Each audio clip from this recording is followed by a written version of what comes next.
Brian Hummer Jackson podcast in the morning. We fucking love it. I love Hammer Podcast. We love our fucking love it. I love Hammer Podcast. We love it. I love her podcast. We fucking. And now to the Middle East. President Trump revealing there are no ongoing talks with Iran as tensions continue to escalate across the region. Chief Foreign Correspondent Trey Yanks joins us live in Tel Aviv with the details. Trey. Yeah, hey guys, good morning. Iran has continued to launch new attacks, firing 2 missiles at the UAE on Tuesday. The event triggered sirens there, forcing millions of people into shelters. All of this taking place, and the UAE responding, suspending all trade with Iran until further notice. Iran denied they were responsible for the missile attack. This does come as the war of words between the United States and Iran is ongoing, with no indication that a deal could be reached anytime soon. President Trump posted to Truth Social saying there are no talks or conversations going on or scheduled with the Islamic Republic of Iran. The naval blockade remains in full force and effect. The Hormuz Strait is open and operating. All water mines have been removed or detonated. A day prior, U.S. negotiator Jared Kushner told Fox News that communications with Iran were still underway. Immediately after the statement by the president about the Strait of Hormuz, Iranian officials denied the critical waterway is open.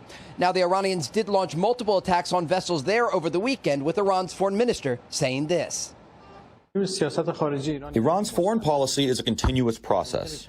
Each government may move it forward through a series of initiatives, a different kind of dialogue, and new initiatives. But our foreign policy has a number of fixed principles that every government seeks to advance.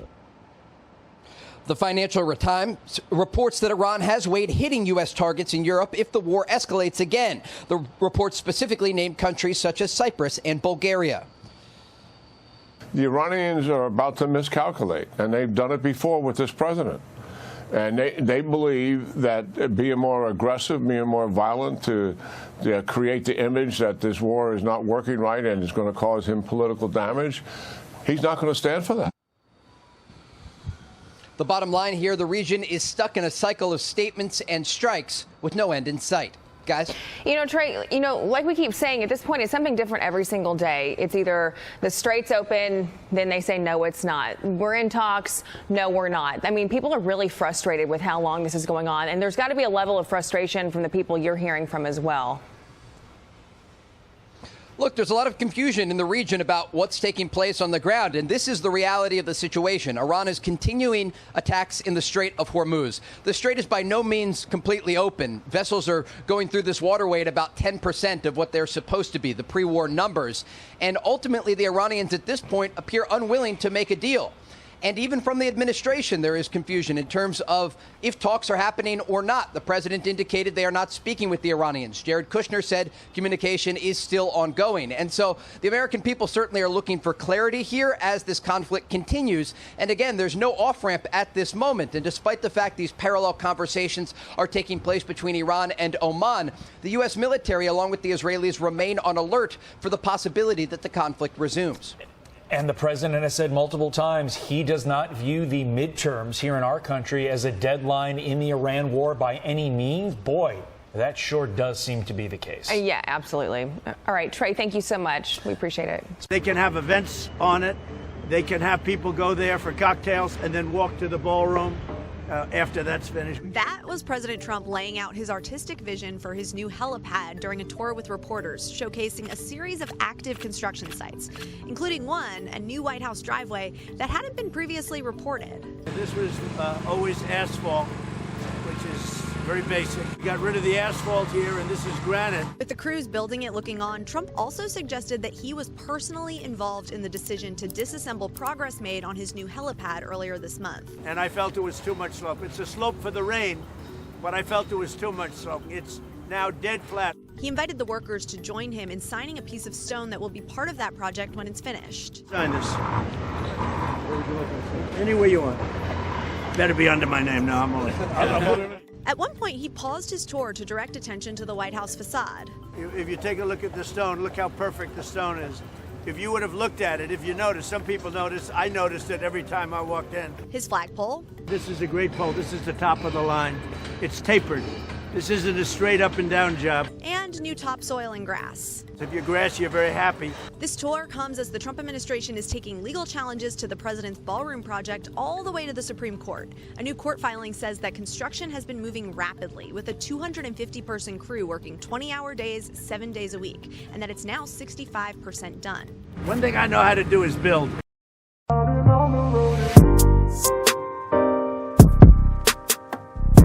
Here in Georgia and across the country.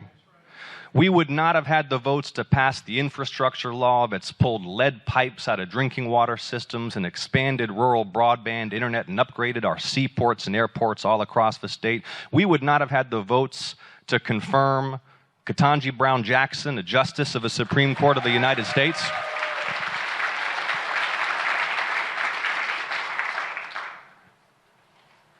Nor would I have been empowered to serve you in the way I've sought to serve you these last 6 years. The resources that I've delivered for the new mobile medical unit for Columbus, the resources to expand the Space Center at Columbus State, the resources for new science and technology education for Muskogee County school children. I want you to know that every single day I have the Chattahoochee Valley on my mind. And it doesn't matter if you're for me or against me. It doesn't matter if you're a Democrat or Republican, an independent, or none of the above. I'm for you, and I'm working for you every day. And I'm working for you every day. And I think it's that approach to this office that has led to our coalition expanding far beyond party lines. You may have seen the conservative Republican mayor of Valdosta is now on this team. The Republican mayor of Tifton, Georgia is now on this team. And there will be more new bipartisan friends joining us in the weeks ahead, because this is a campaign for everybody who longs for decency and sanity and competence and quality public service. So thank you for being a part of this team.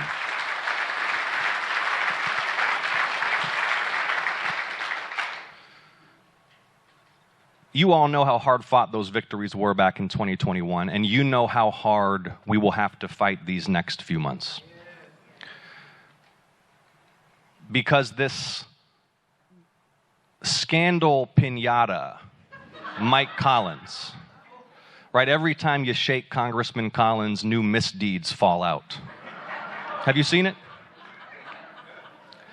Mike Collins is pro-war. He's pro-tariffs. He's pro-cutting your health care. He's a bigot and a Trump puppet. And I want you to follow me through on this, because it's truly shocking the questions Mike Collins still refuses to answer. You've got, first of all, the neo-Nazi propagandist who was based on Mike Collins' property and at the same time producing promotional materials for Mike Collins' business. Did you all see that? Mike Collins still will not answer how much he paid this neo-Nazi, or whether he just accepted the neo-Nazi services as a gift. Then you've got the leaks out of the congressman's office documenting that Mike Collins' office was briefing some of the most notorious white supremacists in America on their efforts on behalf of a prominent Holocaust denier. And let me be very clear about this, and for members of the press who are here, I want you to hear this very clearly. I want you to hear this very clearly. Congressman Mike Collins needs to release every communication, every email, every text message, every phone record, every encrypted chat message between his office, himself, his chief of staff, and those white supremacists, and he needs to release those communications today. Today.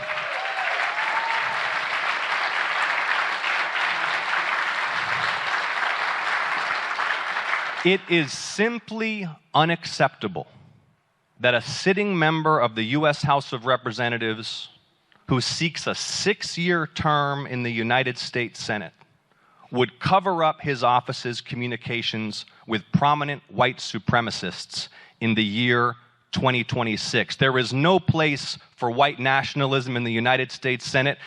And this fall, we will teach Mike Collins a career-ending lesson he will never forget.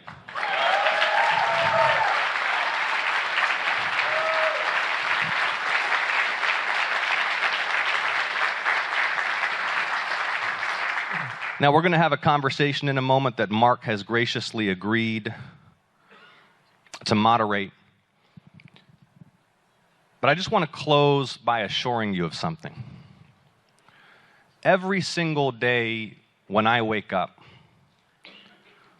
what my team and I think about is your families, your kids, your grandkids, their safety, their well-being, their opportunity, their happiness. I've got 2 little girls at home. Eva is 4. Lila is 1. They're the light of our lives. I know the same is true for you and your kids and your grandkids. And I do not want Eva and Lila to grow up in a world defined by the values of Donald J. Trump.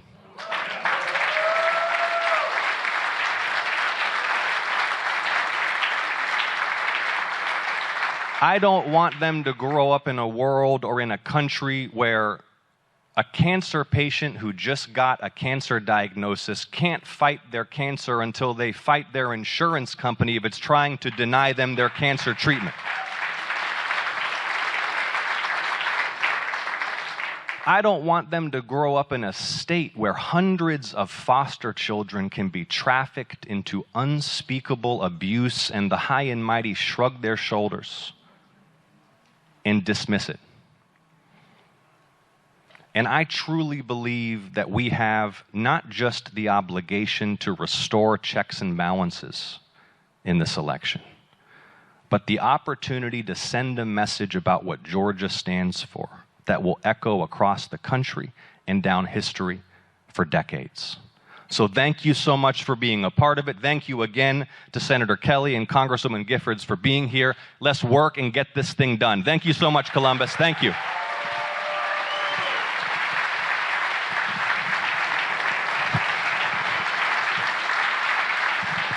Thank you, John. Thank you, everybody. Thank you, Gabby. Congressman, thank you for the introduction. And Colonel Campbell, thank you again. So great to be here. So let me start with Senator Ossoff. We are less than 80 days to the election.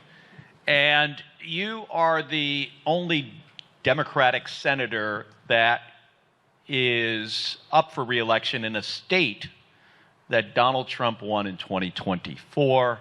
So could you talk a little bit about what that means and how you're approaching the election and what you're actually up against this November? Mark, I was reflecting over the weekend with some supporters. Early voting opens in less than 8 weeks. This election is upon us. And it just so happens that some people happen to live at times and in places where what we do matters more. And this year in Georgia, once again, that's us. You all remember how hard fought those victories were 6 years ago. Folk in other parts of the country didn't believe we would be able to achieve that. We were doubted. We faced down dirty tricks. But we came together and we did something truly extraordinary and historic.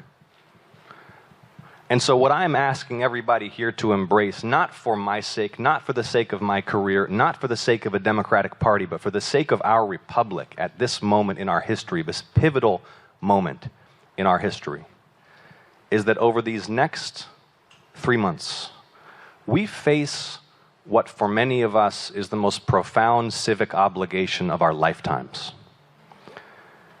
And on election night, when you start to see the results come in, I know that you don't want to be asking yourselves what more you might have done.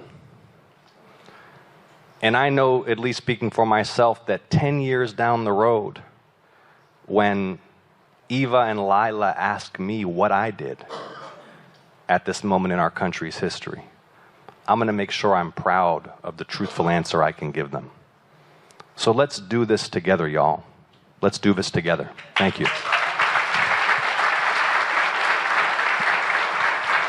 Yeah, thank you. Winning elections is not rocket science. It's just about, and if it was, I could help with that, but it's just about outworking the other side. And I think what John's getting at is do everything you can to help. And that includes getting other people to vote if they're voting for him, which I'm sure your friends and family members are, but sometimes voting is hard. People got a lot going on in their lives.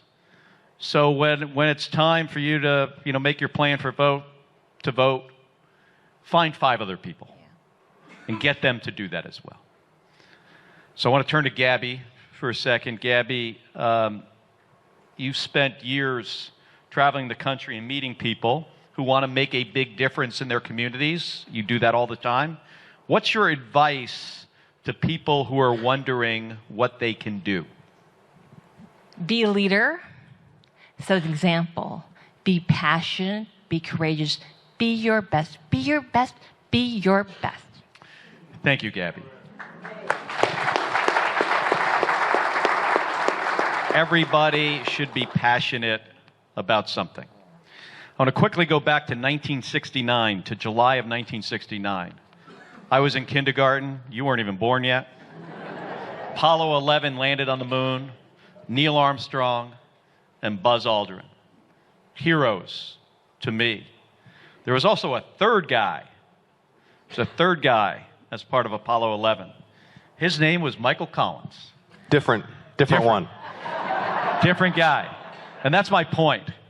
The Michael Collins that I knew, who passed away a few years ago, was a guy I looked up to.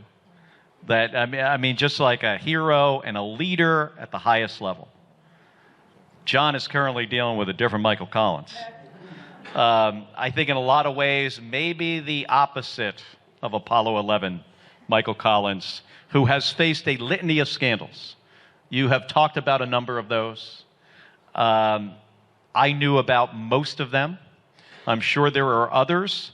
What else do voters need to know about this Michael Collins as they head to the ballot box? Look, I think in a way, it's tragic that here in Georgia in the year 2026, in some ways, one of the central questions of the U.S. Senate race is whether white nationalism belongs in the United States Senate. We're so much better than this. And Brian Kemp was right about Mike Collins. Do you remember how hard the governor worked to prevent this guy from getting the Republican nomination? It was him and the coach. Remember that? Yeah, Coach Dooley would have been an honorable opponent. Not a sitting congressman who's surrounded at work and at home by neo-Nazi ideology and white nationalism. Let me just reiterate, because we're joined here by members of the press, what the congressman needs to do right away. Okay, some of the communications between his office and these white supremacists, by the way, we're talking about like Nick Fuentes, Richard Spencer, who helped organize that hate march in Charlottesville. You all remember that? Yes. Mike Collins' office was briefing these white supremacists about the work Mike Collins' office was doing to support a Holocaust denier. This is something that a sitting member of Congress from Georgia was up to. Some of those records leaked, but he's hiding the rest of them. And so again, for members of the press, Mike Collins needs to come out today. He needs to release every email. He needs to release every text message. He needs to release every communication between his office and those white supremacists. But the other thing I just want to make sure that we're not losing focus on. There's Mike Collins and white nationalism. And then there's the daily pain that Georgians are feeling when just in the last few months, we've hit all-time high prices for rent, for groceries, for a meal out at a restaurant, the power bill, all-time highs in American history this summer. You remember the president promised to bring down prices on day one? Diesel's up about 47% since inauguration. It's more expensive than ever to buy a tractor for your farm, to buy school supplies for your kid. He promised to bring down prices on day one. What's the other promise he made? He said he wouldn't take us to war. He also said he would end the war in Ukraine. Day one. And so I say all that to say you've got Mike Collins and white nationalism, then you have these broken promises and this failure from the White House, and I would address the president's few remaining supporters to contrast his promises with the results you've been delivered and to vote accordingly. Yeah, I think you...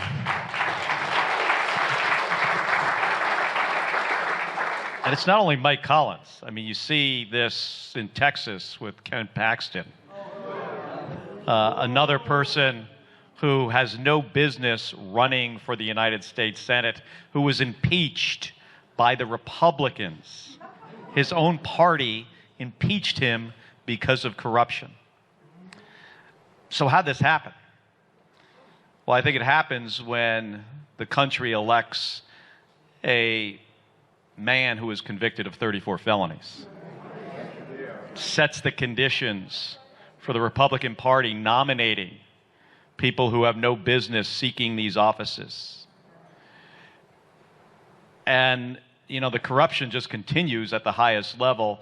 I don't know how many folks have seen this, but lately the President of the United States is asking people to pay him $100,000 a month for access to information before the general public gets it. And it looks like that's going to happen. Can you think of something that is more corrupt than that? I have a hard time. I would contend that you could take the corruption of any corrupt presidents in our country's history, add it all up, multiply it times 1,000, and you do not even get close to what we're seeing with this administration.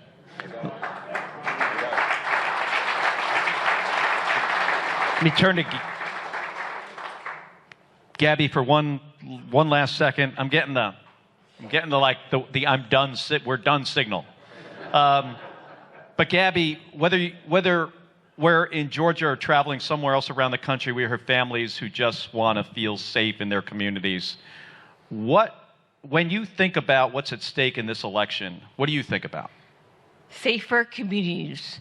Kids, a lot of kids. And this is what this is all really about. Many of you here have kids and grandchildren, and we want a better future for them. And that only happens to electing the right people to office. And I know in my heart, and Gabby knows, that here in Georgia, this is ground zero for getting things done for children and future generations, and that starts with John Ossoff. So thank you. Thank you, everybody, and let me give John the last word. Well, let's first of all, once again, show our love and appreciation and respect for our guests. Before you applaud them, I want to share with you all, but I don't know about you, I remember where I was when I learned that the Congresswoman had been shot. And I remember that whole week tuning in to the evening news to try to learn, Gabby, whether you were going to make it. And we learned, thank God, that you would live. And no one knew if you'd be able to walk, if you'd be able to talk. And so I just want to say that to have you here with us, to see you walk up on this stage, to hear you speak so passionately to our hearts is inspiration to all of us. Thank you. Give it up for Mark Kelly and Gabby Giffords, y'all. Thank you so much, guys. And listen, we have an opportunity here. We have an opportunity here. We have an opportunity to turn the page on this obscenity and to start righting the ship. Let's make a powerful statement about what we're for. Thank you all so much for being in my corner. Y'all ready to win, Columbus? Thank you so much. Thank you.